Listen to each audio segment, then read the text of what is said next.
Hello dear students, मैं विकास Kumar physics के online classes में आपका स्वागत है। अपन पढ़ रहे थे अपना चैप्टर इलेक्ट्रिक सर्किट और उसका आज अपने पास टॉपिक है मीटर ब्रिज, मीटर सेतु।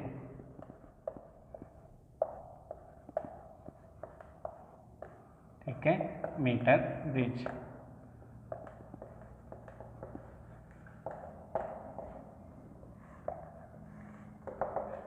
अब मीटर ब्रिज होता क्या है? मीटर ब्रिज पहली चीज़ तो व्हीटस्टोन ब्रिज पढ़ा था अपन ने कल। ठीक है, तो व्हीटस्टोन ब्रिज के सिद्धांत पर आधारित एक युक्ति है। अब व्हीटस्टोन ब्रिज का काम क्या था? वो क्या करता था? अज्ञात प्रतिरोध के मान को ज्ञात करता था। सेम काम इसका है कि मीटर सेतु क्या है? व्हीटस्टोन सेतु के सिद्धांत पर आधारित एक युक्ति है जिसके द्वारा अज्ञात प्रतिरोध का मान ज्ञात किया जाता है। ये तो होगी इसकी डेफिनेशन। ठीक है, कि मीटर सेतु व्हीटस्टोन सेतु के सिद्धांत पर आधारित एक युक्ति है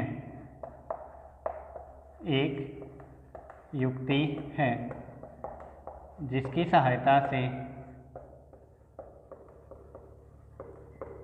सहायता से अज्ञात प्रतिरोध का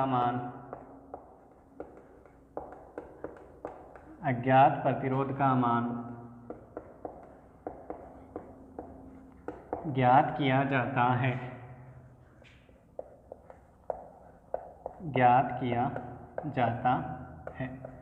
ठीक है, ये तो होगी इसकी परिभाषा। तो ये एक युक्ति है। और वैसे मीटर ब्रिज जो है वो अपन लैब में देखेंगे। लैब में आपको प्रैक्टिकल मिलेंगे। मीटर ब्रिज के 2 प्रैक्टिकल हैं, 3 प्रैक्टिकल हैं वैसे। ठीक है, तो उसको अपन अच्छे से स्टडी आपको दिखाया भी जाएगा पूरा लैब में कि मीटर ब्रिज होता क्या है। यहाँ एक बार केवल आपको इसकी समझना है। ठीक है, तो प्रैक्टिकली वेरीफाई है वो तो अपन लैब में करेंगे कि हाँ लैब में कैसे दिखता है, क्या होता है ये। ठीक है, फिर भी इसकी बनावट की बात कर लेते हैं अपन। वैसे बनावट और सर्किट एक ही जगह लिखे जाते हैं, पर अपन दोनों की बात क्या करेंगे, अलग अलग करेंगे, स्ट्रक्चर या बनावट। ठीक है, बनावट। तो बनावट की बात करें तो सबसे पहले इसमें एक अपने पास लकड़ी का आधार होता है। लकड़ी का आधार मान सकते हो ऐसे।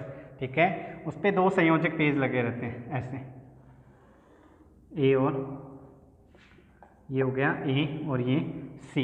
ठीक है, ए सी 2 संयोजक पेज हैं। उनके बीच में क्या लगा है? ये 1 मीटर का वायर। ये जो है वायर, इसकी लेंथ कितनी है? 1 मीटर इक्वल्स टू 100 सेंटीमीटर होती है।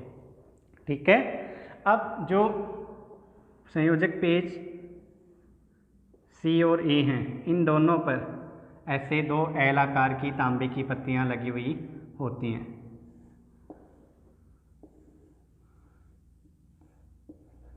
2 एल आकार की तांबे की पत्तियां लगी हुई हैं। ठीक है, बीच में यहाँ पे एक आई आकार की तांबे की पत्ती होती है। इस पे यहाँ एक संयोजक पेज होता है, इस पे भी यहाँ एक संयोजक पेज होता है। ठीक है, इस पे 3 संयोजक पेज होते हैं यहाँ पे, 1 2 3। ठीक है, साथ ही यहाँ एक स्केल बनी होती है। स्केल की लेंथ 1 मीटर की होती है। ठीक है, ऐसे।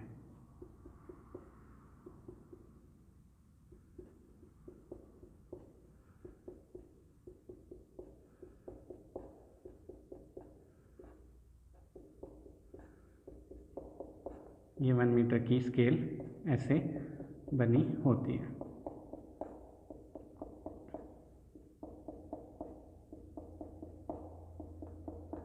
ऐसे। ठीक है, ये जो स्केल होगी उसकी लेंथ कितनी होगी? 1 मीटर होती है। अब बात करते हैं इस वायर के बारे में कि अपने पास ये जो वायर है वो होता किसका है? ये जो वायर है वो मिश्र धातु का होता है। वायर जो बना होगा वो किसका होगा? मिश्र धातु, कॉन्स्टेंट या मैंगनीज। दो मिश्र धातु के नाम लिखे अपन, कॉन्स्टेंटन या मैंगनीन। ठीक है, अब कॉन्स्टेंटन या मैंगनीन का ही क्यों लिया जाता है, उसके पीछे भी रीजन है। अगर आपको याद हो तो अपन ने जो विद्युत धारा वाला चैप्टर पढ़ा था उसमें बताया था कि मिश्र धातुओं के लिए जो अल्फा है, प्रतिरोधकता ताप गुणांक है, उसका मान ताप पर निर्भर नहीं करता था। ठीक है, इसी वजह से ये जो वायर है, जो 1 मीटर का वायर लिया है, जो संयोजक पेज ए और सी के बीच में जुड़ा हुआ है, वो क्या होगा, किसका लिया जाता है, मिश्र धातु का लिया जाता है। मिश्र धातु का क्यों लिया जाता है, उसके पीछे रीजन सिंपल सा एक ही है कि मिश्र धातु के लिए प्रतिरोधकता ताप गुणांक अल्फा का मान ताप पर निर्भर नहीं करता। इस वजह से ये किसका लिया जाता है, मिश्र धातु का लिया जाता है। ये सारा जो अरेंजमेंट है वो एक लकड़ी के बॉक्स पर लगा हुआ रहता है। इस प्रकार ये इसकी क्या होगी, अपने पास बनावट होगी। लकड़ी का आधार है, उस पर ये सब कुछ लगा हुआ होता है। ठीक है, अब इसकी सहायता से अपन अज्ञात प्रतिरोध का मान कैसे ज्ञात करेंगे। तो ये थोड़ा सा बनावट के बारे में हो गया। अब अज्ञात प्रतिरोध का जो मान ज्ञात करना है उसको अपन हमेशा लगाते हैं यहाँ पे, इन दोनों संयोजक के बीच में। ठीक है, यहाँ ज्ञात प्रतिरोध लग जाता है। इसके बाद और क्या चेंजमेंट होता है, अपने पास ज्ञात प्रतिरोध R का मान भी होना चाहिए। यहाँ एक अपन लगा देते हैं RB।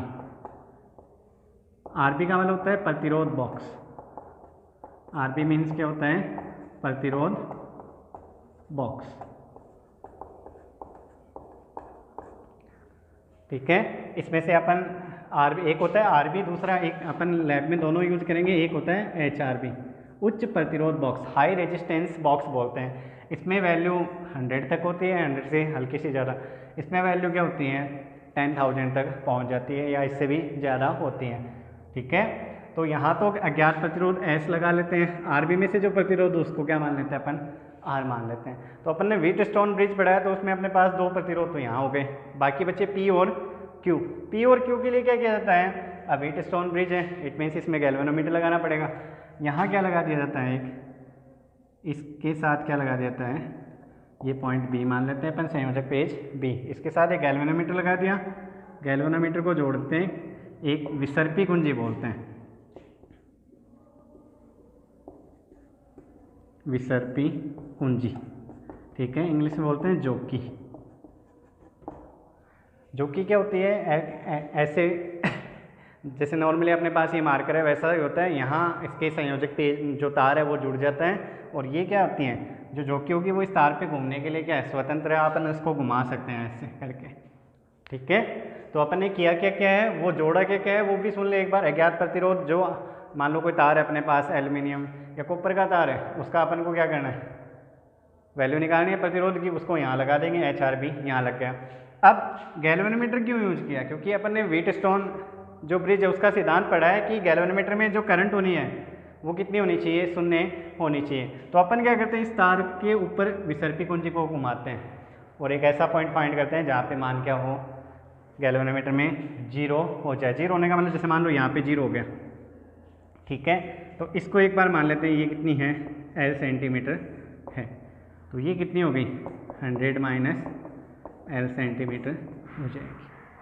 ठीक है, अब L सेंटीमीटर तार का जो प्रतिरोध है वो तो कितना हो जाएगा, P हो जाएगा। 100 माइनस L वाला कितना हो जाएगा, Q हो जाएगा। ठीक है, जिनके मान अपन फाइंड करेंगे कि होते कितने हैं। तो ये थोड़ा सा सर्किट मैंने एक बार रफली आपको बताया कि सर्किट बनेगा कैसे। अब इसका प्रॉपर अपन सर्किट बनाते हैं, अपन परिपथ और उसकी क्रियाविधि देखते हैं कि जो अपने पास मीटर से तो उसकी क्रियाविधि या परिपथ क्या होगा।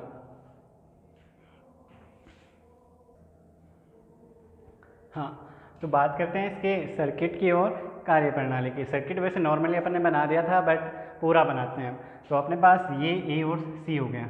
A और C को अपन जोड़ देंगे बैटरी से, क्योंकि अपन को धारा भी चाहिए होगी। बैटरी से जोड़ दिया। यहाँ एक रियोस्टेट, धारा नियंत्रक, जो धारा के मान को क्या करता है, कंट्रोल करता है, और एक कुंजी की जोड़ दी। ठीक है, जिस तार का अपन को प्रतिरोध ज्ञात करना है उसको यहाँ जोड़ देते हैं अपन।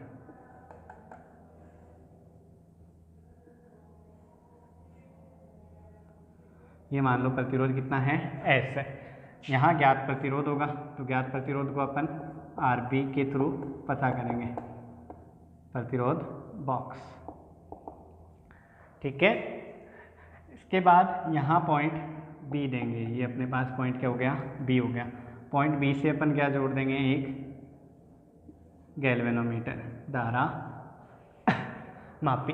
ठीक है, गैल्वेनोमीटर को किससे जोड़ देंगे, एक जो कि जे से, ये जो कि जे हो गई विसर्पी कुंजी, जो कि तार पे घूमने के लिए क्या है, स्वतंत्र है, जो कि जे। ठीक है, तो ये हो गया अपने पास परिपथ चित्र के बारे में। ये बैटरी मान लो ई है वोल्ट, ये धारा नियंत्रक आर एच मतलब रियोस्टेट बोलते हैं इंग्लिश में, इस वजह से शॉर्ट में क्या लिखते हैं, आर एच। यहाँ क्या हो गया, प्रतिरोध बॉक्स, ये एच क्या हो गया, अज्ञात प्रतिरोध। तो ये जब चित्र बनाओ तो आप साइड में भी लिख भी सकते हो, आर बी प्रतिरोध बॉक्स, जिसमें से ज्ञात प्रतिरोध निकालेंगे, एस अज्ञात प्रतिरोध, कैपिटल जी गैल्वेनोमीटर होता है। ठीक है, गैल्वेनोमीटर अगर आपको मैं बनाऊँ तो ऐसे होता है, इसमें जीरो यहाँ पे होता है बीच में। ठीक है, बाकी दोनों साइड रीडिंग्स होती हैं, जैसे यहाँ 1 हो गया, इधर वापस इधर भी कितना हो गया, 1 हो गया, इधर कितना आ गया, 2 आ गया, इधर भी कितना आ गया, 2 आ गया, ऐसे आता है। ठीक है, तो अगर जीरो पे है ये, इट मीन्स धारा प्रवाहित नहीं हो रही, इस साइड हो रही है, इट मीन्स धारा की दिशा क्या है, इस साइड। अगर इस साइड है, धारा की दिशा क्या है, इस साइड होती है। तो वो पता लगेगा अपन को जब इसको अपन प्रैक्टिकल लैब में देखेंगे। ठीक है, तो अब बात करते हैं इसकी बनावट। एक बार मैं फिर रिपीट कर देता हूँ कि अपने पास जो अपन ने मीटर सेतु बताया था, उसके जो इधर वाली एल आकार की पत्ती और आई आकार की पत्ती के बीच में अपन ने क्या लगा दिया, प्रतिरोध बॉक्स, जिसमें से अपन वांछित मान का, जो भी अपन को चाहिए वो मान का प्रतिरोध निकाल सकते हैं। यहाँ क्या लगा दिया अपन ने, एक अज्ञात प्रतिरोध, जिसका मान अपन को ज्ञात करना है। आई के जो बीच वाला मध्य वाला टर्मिनल है, उससे अपन ने क्या जोड़ दिया, धारा मापी। गैल्वेनोमीटर किससे जुड़ गया, जो कि जे से, जो कि 1 मीटर का ये जो वायर है 100 सेंटीमीटर का या 1 मीटर का, उस पर घूमने के लिए क्या है, स्वतंत्र है। ठीक है, अब सर्किट तो अपन ने जोड़ लिया, अपन को ये कैसे पता लगेगा कि अपना सर्किट है जो अपन ने बनाया वो सही है या नहीं है, कि सर्किट जो अपन ने जोड़ा है वो सही है या नहीं। उसका पता करने के लिए सबसे पहले अपन क्या करेंगे, इसको ऑन करते हैं। के को ऑन कर दिया, इसके अंदर कुंजी ये ऑफ होती है, जैसे ही अंदर क्या लगाएंगे अपन, डॉट लगाएंगे, वो क्या हो जाती है, ऑन हो जाती है। ये प्लस माइनस, तो धारा प्रवाहित होना क्या हो जाएगा, स्टार्ट हो जाएगा। ठीक है, अब अपन को पता करना है कि ये परिपथ अपना सही है या नहीं। अगर इसमें कोई त्रुटि है तो वो पता कैसे लगेंगे, तो अपन क्या करेंगे, जोकी को उठाएंगे, जो कि नॉर्मली उठ सकती है, वो तार से जुड़ी हुई रहती है ऐसे, जैसे इसके पीछे तार जोड़ के छोड़ दिया। जोकी को उठाया, ए टर्मिनल पे लगाएंगे। ए टर्मिनल पे मान लो कि जो गैल्वेनोमीटर है उसमें विक्षेप इस साइड आ रहा है। ठीक है, फिर जोकी को उठाएंगे, कहाँ पे लगाएंगे, सी पे, तो सी पे विक्षेप इसके अपोजिट डायरेक्शन में आना चाहिए। अगर ये हो रहा है तब तो अपना सर्किट क्या है, सही है। अगर ये नहीं हो रहा, इट मीन्स अपना सर्किट क्या है, फिर गलत है। इट मीन्स इसमें अपन ने कोई ना कोई क्या किया, एरर किया, उसको अपन को क्या करना पड़ेगा, सही करना पड़ेगा। ठीक है, कई बार क्या होता है, दोनों का रिफ्लेक्शन जो है, मतलब इसमें जो विक्षेप है एक ही साइड आता है, तो उसमें आपको ध्यान रखना है, जब भी लैब में पहुंचो तब भी कई बार क्या होता है, ये गड़बड़ होती रहती है कि एक ही साइड विक्षेप आता है। इट मीन्स यहाँ जो आपने सेल यूज किए हैं, अपन नॉर्मली जो बैटरी वाले सेल हैं वो यूज करते हैं, तो वो सेल क्या हैं, या तो पुराने हैं या ख़राब हैं, तो न्यू सेल यूज करें। ये चीज़ आपको लैब में जाओ तब भी क्या रखनी है, ध्यान में रखना है कि यहाँ पे बैटरी क्या होनी चाहिए, न्यू, या सिंपली बोलूँ तो यहाँ जो बैटरी यूज़ कर रहे हैं वो प्रॉपर वर्किंग में होनी चाहिए। ठीक है, तो ये तो हो गया पता करने का तरीका कि अपने पास सही है या नहीं है। तो अगर दोनों ए पे इस साइड विक्षेप है, सी पे क्या होना चाहिए, उसके अपोजिट डायरेक्शन में विक्षेप होना चाहिए, तब तो अपना सर्किट क्या है, सही है। ऐसा अपना सर्किट क्या है, सही नहीं है। ठीक है, तो अब बात करते हैं इसके अपन वर्किंग की, कार्य प्रणाली की। तो कार्य प्रणाली के लिए अपन क्या करेंगे, सबसे पहले इसको ऑन करेंगे, ए और सी पे लगा के देख लिया अपन ने क्या परिपथ सही है या नहीं है।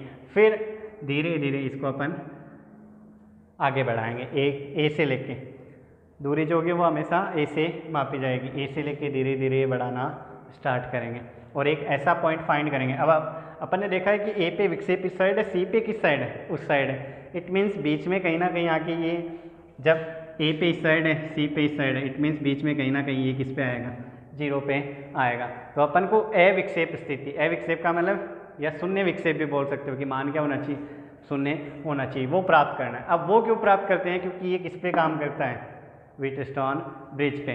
और व्हीटस्टोन ब्रिज का सिद्धांत यही कहता है कि संतुलन की अवस्था में P upon Q equals to क्या होता है? R अपॉन S होता है। तो वही चीज़ अपन को करनी है। तो अपन क्या करेंगे कि A से धीरे धीरे जॉकी को क्या करेंगे?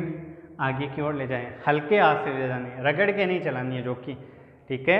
उसका भी रीजन है कि रगड़ने पे क्या होता है, वो अपन इसकी लिमिटेशन पढ़ेंगे तब पढ़ेंगे, ठीक है। तो अपन क्या करेंगे, ए से उसको उठाना स्टार्ट करें, धीरे धीरे लेके जाएंगे। मान लो यहाँ पे आके इसमें विक्षेप कितना हो गया? 0 हो गया। इस पॉइंट को अपन दे देते हैं कि बिंदु डी पर शून्य विक्षेप है। शून्य विक्षेप भी बोलते हैं इसको, नल पॉइंट भी बोलते हैं, अविक्षेप भी बोलते हैं, ठीक है। एक ही चीज़ के सारे नाम हैं, ठीक है। तो यहाँ अपने पास डी पे क्या आ गया? शून्य विक्षेप आ गया। अब इस पॉइंट डी की मान लो ए से दूरी कितनी है? L सेंटीमीटर है। तो इधर वाली कितनी हो जाएगी? 100 माइनस L सेंटीमीटर हो जाएगी, ठीक है। 100 माइनस कितनी हो गई अपने पास? L सेंटीमीटर हो जाएगी। अब करना क्या है? शून्य विक्षेप या अविक्षेप की स्थिति है, तो व्हीटस्टोन ब्रिज के सिद्धांत से लिखेंगे अपन। व्हीटस्टोन ब्रिज के सिद्धांत से, ठीक है। तो व्हीटस्टोन ब्रिज का सिद्धांत क्या कहता है? P upon Q equals to क्या है? R upon S। अब R की वैल्यू तो इसमें से मिल जाएगी, S अपन को निकालना है। बच्चा क्या? P और Q। जहाँ P क्या है? L सेंटीमीटर लंबाई के तार का प्रतिरोध है, ठीक है।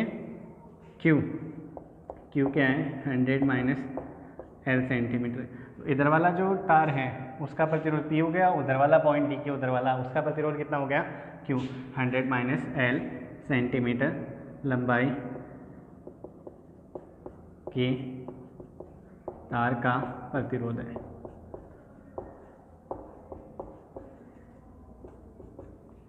ठीक है।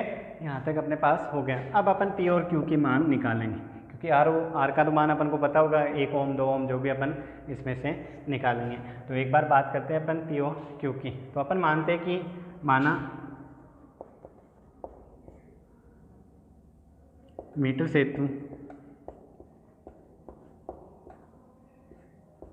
के तार की एकांक लंबाई का प्रतिरोध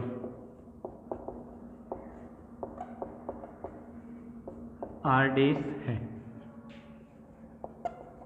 अपन ने क्या किया कि 1 सेंटीमीटर जो लंबाई है उसका प्रतिरोध कितना मान लिया? R centimetre. तो अतः L सेंटीमीटर लंबाई का प्रतिरोध, L सेंटीमीटर लंबाई का प्रतिरोध कितना हो जाएगा? L इंटू R डैश, और इंटू में क्या आ जाएगा? ओम आ जाएगा। 1 सेंटीमीटर का R डैश है तो L सेंटीमीटर का कितना हो गया? L से क्या कर दो? उसको मल्टीप्लाई कर दो, ठीक है। सेम एज ये किसके बराबर था? P के बराबर था। 100 माइनस L सेंटीमीटर लंबाई का प्रतिरोध, वो कितना हो जाएगा? 100 माइनस L और इंटू R डैश ओम हो जाएगा। तो ये अपने पास वैल्यूज आ गई P एंड Q की, ठीक है।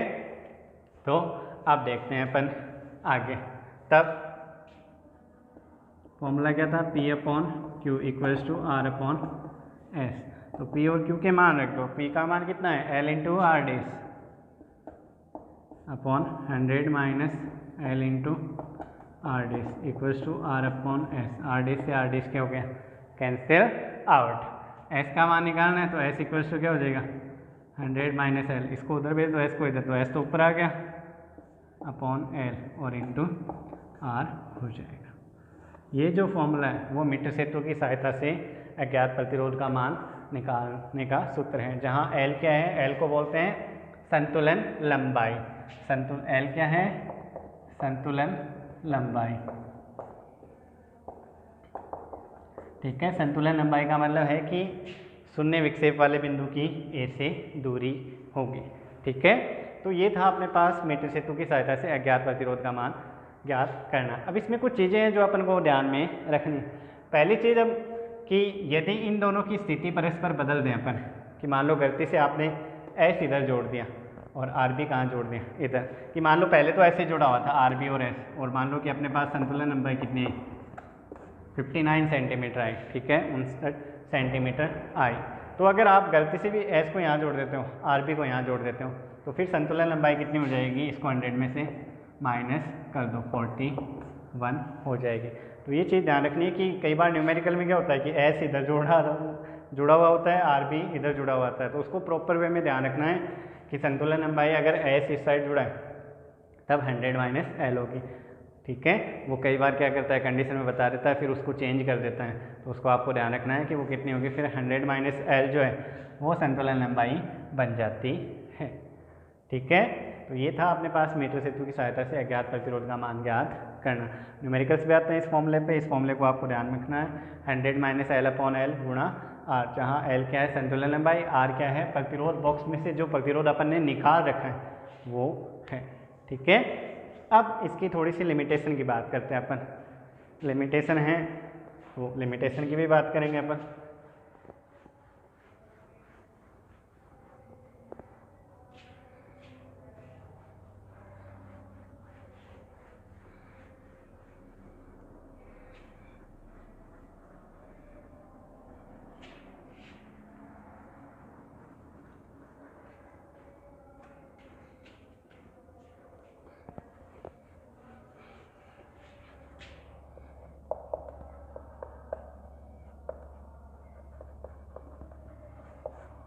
ठीक है, लिमिटेशंस, कमियां क्या क्या हैं इसकी।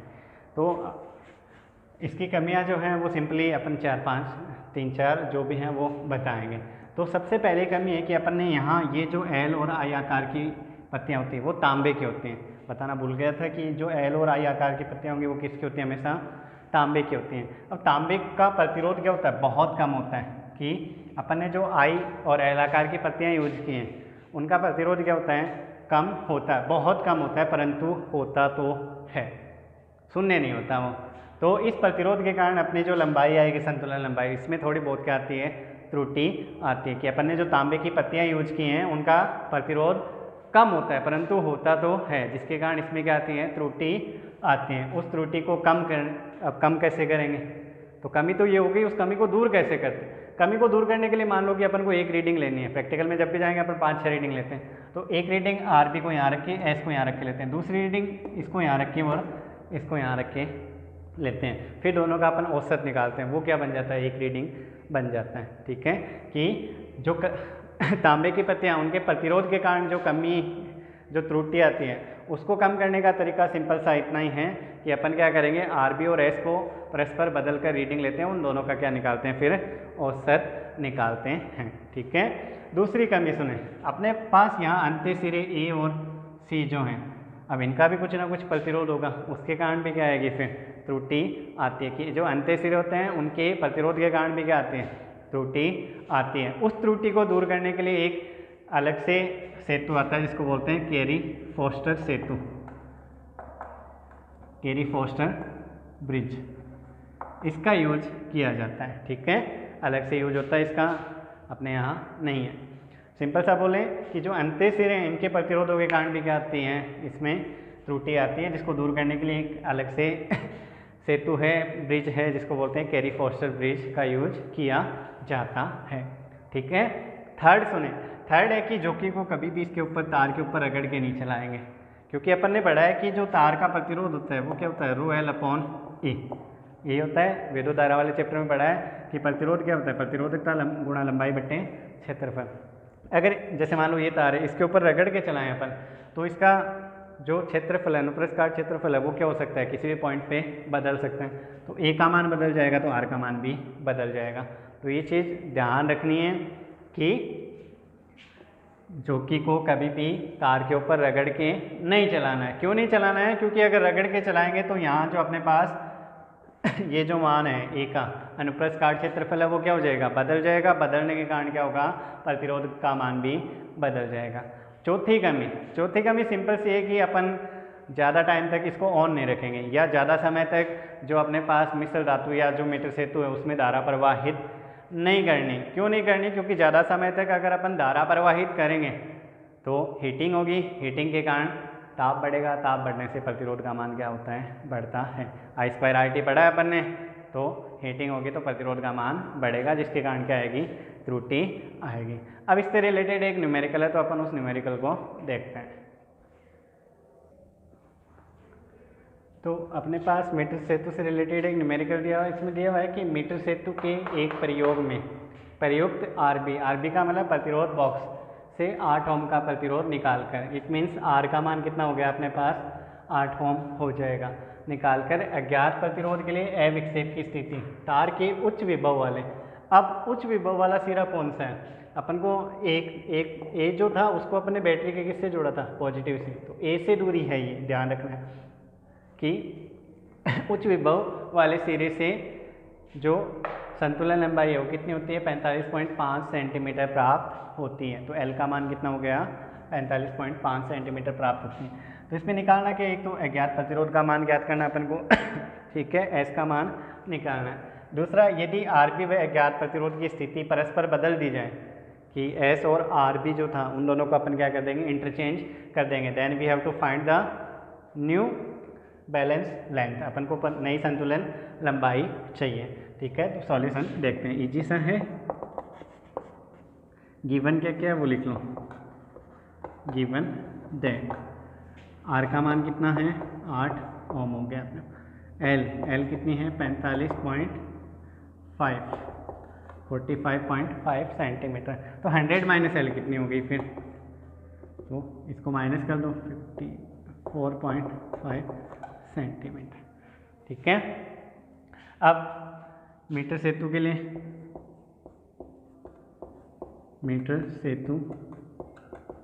लिए, अपन ने पढ़ा है कि एस का फॉर्मूला क्या था? एस इक्वल्स टू क्या है? 100 माइनस एल अपॉन एल और इंटू आर। तो एस इक्वल्स टू क्या हो गया? 100 माइनस एल 54.5 अपॉन 45 और इंटू में क्या आ जाएगा? 8 आ जाएगा। ठीक है, इसको सॉल्व कर लेते हैं। तो 8 से मल्टीप्लाई कर देते हैं। 40, 32, 36, 3। ठीक है, ये हो गया 8 से मल्टीप्लाई 45.5